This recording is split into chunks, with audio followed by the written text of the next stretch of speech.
So that's where this whole concept is coming from. It's like something our underground lost. Like I want to make music that touch people's soul, that's like timeless too. Like, you know, it doesn't matter when it came out and 10, 20 years from now, it's still like one of those joints that it fits the mood and the sign of the time. Right, you know? Right.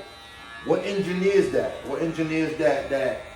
Like what's your chemistry when you hear a beat and you be like, oh, I'm gonna write about this? Like what engineers that? I mean, really the production is what really sways me in either way.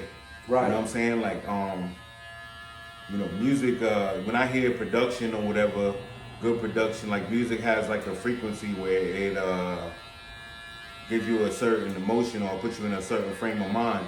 Yeah. You know what I'm saying? And then like wherever that production is taking me, like that's where I'm gonna go with it. You know what I'm saying? Yeah. You know what I mean? So it just kind of depends on what I'm getting as far as material to write to, you know? Right. As you was growing up, was your parents soulful? Did they have them records that? Oh yeah. That was at the my crib mom, that you was like. Yeah, I mean, I didn't really spend a whole lot of time with my father, but like my mom, she was like super duper like a big music fan. Like she listened to like so much different stuff, and she even had like a nice little vinyl collection, like a few hundred pieces at least. You know what I'm saying? That's to where I could like sit down. I remember sitting on the floor in the living room and just going through them, right, turning them on and listening to them. You know what I'm saying? That's and then dope. You know, cassette tapes and all that type of shit. My mom was always up on the newest, hottest R&B, and she was into jazz. And you know, even when I was a kid, I remember her taking me to like jazz concerts and stuff like that. You know, like I said, my pop wasn't around like that. So my mother used to always dress me up, put me in a suit and all kinds of shit and be like, oh, you my date.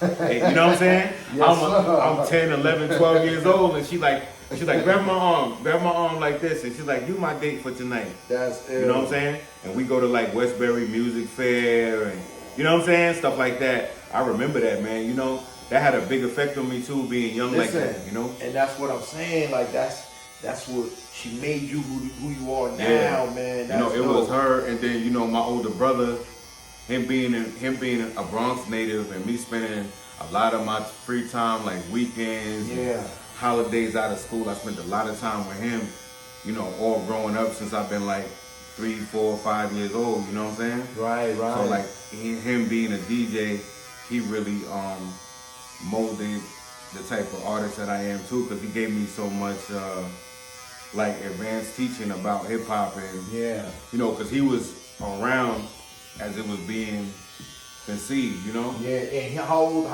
much older is he? So my brother, I believe when I was born, my brother was already like 23 years old. Oh wow. You know what I'm saying? Oh wow. You know what I'm saying? So like he's already a grown man. Like I got a niece that's me and her is the same age. Wow. You understand what I'm saying? Yeah. So you're getting that so information. Because my father was so much older too, you know what I'm saying? Yeah. So, so I was getting that inspiration, and he had already kind of formed his ears, and he was mastering his craft as DJing.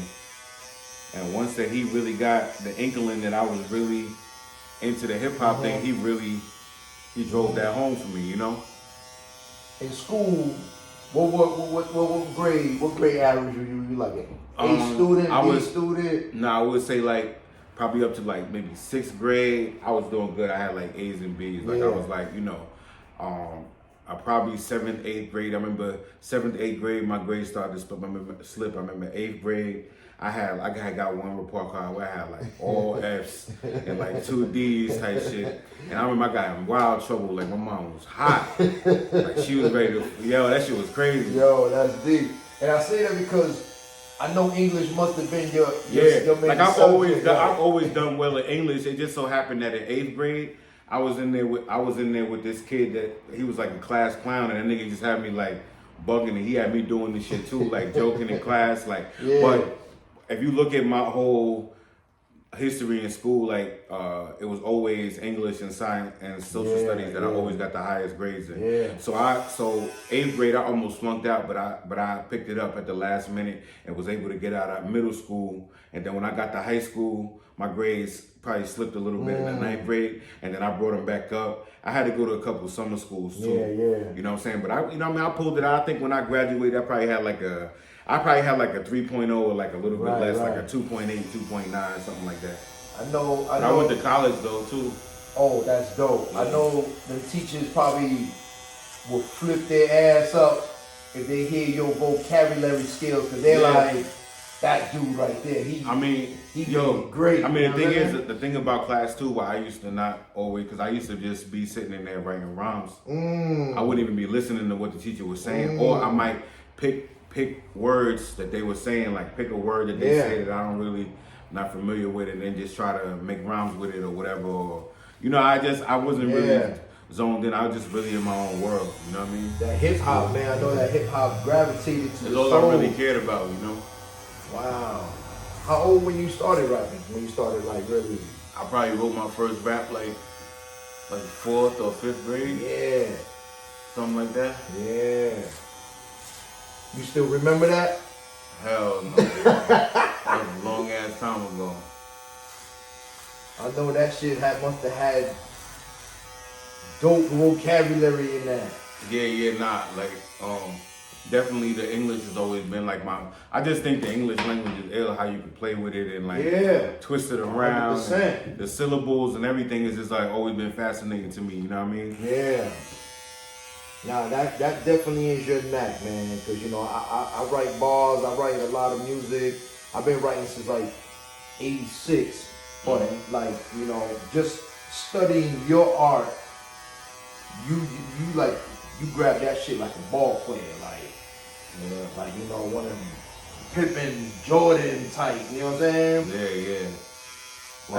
I used to meet mad kids like that when they grab a ball and they twist it in their leg. I'll be like, how can I get that dribble? Yeah. Nah, I think it's just, but it's just like basketball. Like hip hop is like, it's about rhythm, bro. Yes, sir. That's really all it is about rhythm. Like as long as you can stay in the beat and you know what I mean? You got a vocabulary, and you've been through and then the other part to it is just like having experience, like being a nigga that go through shit or whatever, you know what I'm saying? Like living real life is like, you know what I mean? The story, Yeah, when you put all those things together, that's what makes like classic music, because it's like for you to be able to capture the feeling of going through certain stuff and put it in a song is like, it's an art.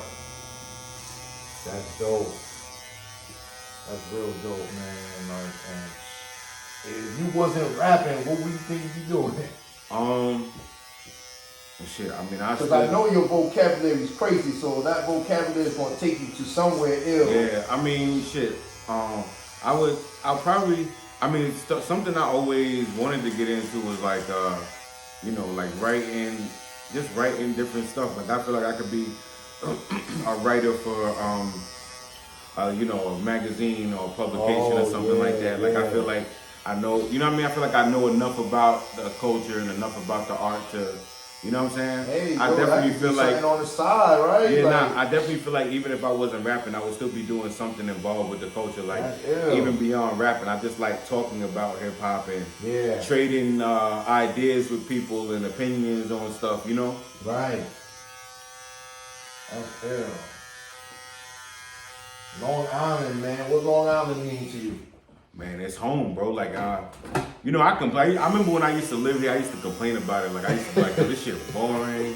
And I'd be like, I always was a nigga that always wanted to go to the city. Like, I'm always out that way. I'm like, I gotta, you know what I mean? I need more emotion. I need more, especially me having roots in the Bronx and me becoming comfortable with that environment early.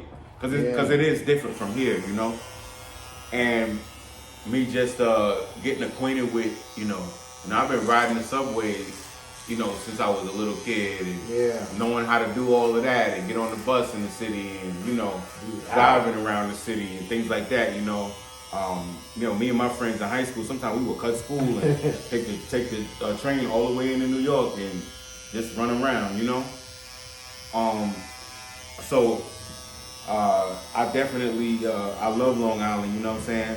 Like it's definitely like there's no other place like it. Like there's certain things from here that I can't get nowhere else. You know what I'm saying? So I'm always gonna come back. Like I'm always I have to. You here? You ain't gone. Yeah. You ain't gone. Like your spirit and soul, you leave a good imprint on that, and you know, and now with the social media shit, we can just dial up John Jiggs on any social media and hear the latest. So your soul and your spirit is here. You know what I'm saying? Right. Man, I see you traveling a lot too, man. Like, how is that? Like, it's gonna be a lot more this year, man. I mean, last year we did a few things. London last year, Toronto last year, couple other different states. I can't really come.